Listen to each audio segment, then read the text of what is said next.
So the Federal Reserve met this week and they left rates unchanged, but as we found out really fast, the pen is still mightier than the sword. The government may shut down next week. Not cool. Commercial real estate headlines right now are becoming rather concerning. And all the talk this year when it comes to housing has been about mortgage rates. Well, based on what the state of California did yesterday, get ready for a lot of the talk about rates to be shifted towards your insurance rates. Welcome back to This Week in Mortgage, everyone. I'm Sam Battaglia at Mortgage Black in Beverly Hills. I hope you had a great week. All right, the Federal Reserve met. As expected by some, they did leave rates unchanged.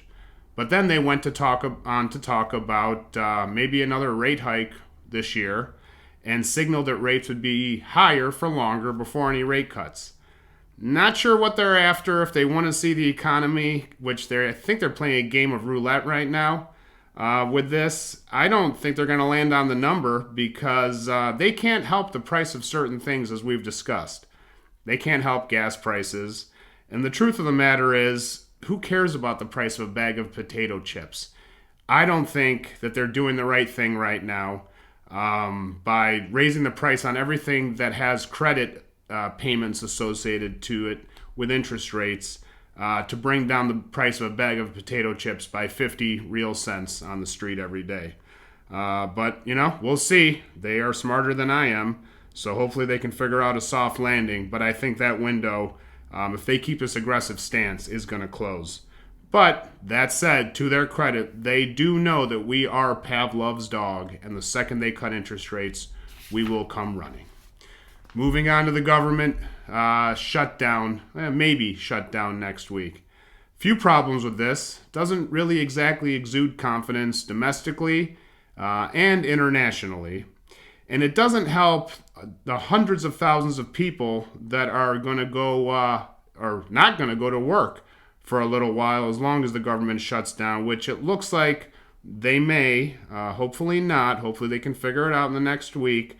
But I believe they are on recess right now, and I can't imagine them doing anything while they're on recess unless they get called back for a special session.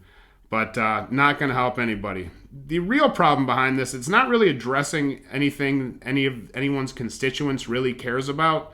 This seems to be more self-serving than anything, which is a real problem.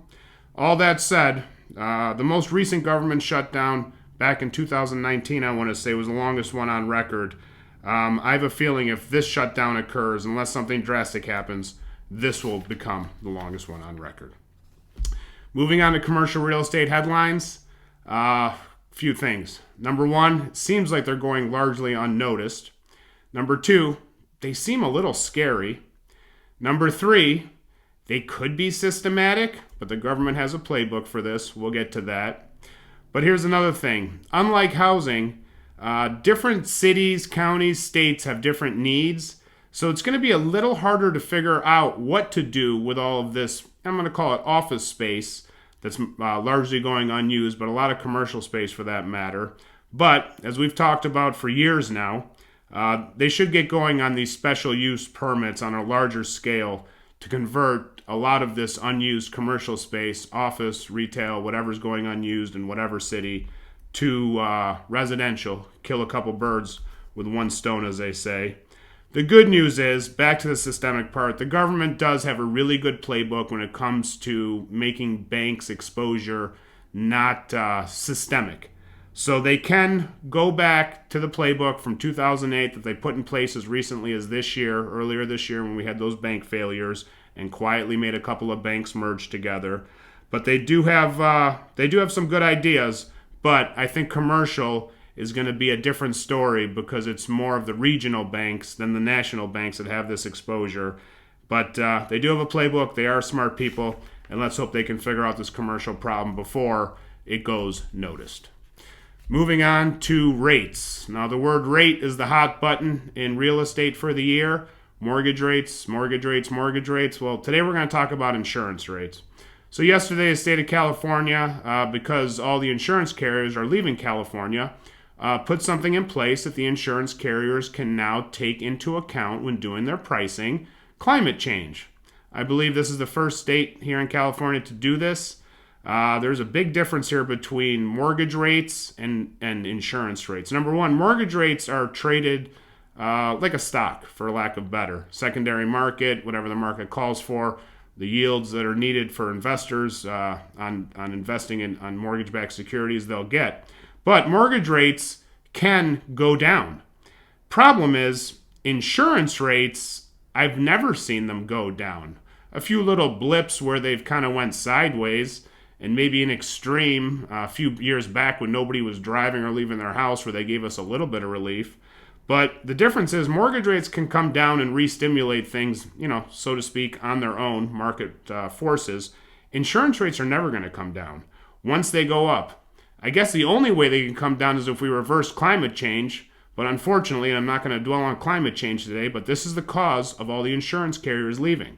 And if you think that if you're not in California, you don't have exposure to this, oh boy, you sure do, because as we know, the insurance carriers will find any excuse to raise anyone's policy premiums, and they're just going to start saying that climate change happens everywhere, and guess what? They aren't wrong. So we will see, but I do believe that the insurance piece of a mortgage underwrite is going to become more prevalent, not only towards the middle and the end of the underwrite, but up front to see if that premium policy, number one, can be put into place, and number two, can be afforded according to the client's debt-to-income ratio. Okay, everybody, that is my show for this week. I hope you enjoyed it. As always, be a nice person, be a good neighbor, enjoy yourselves, enjoy the weekend, take care of everybody, enjoy football, and thank you always for watching.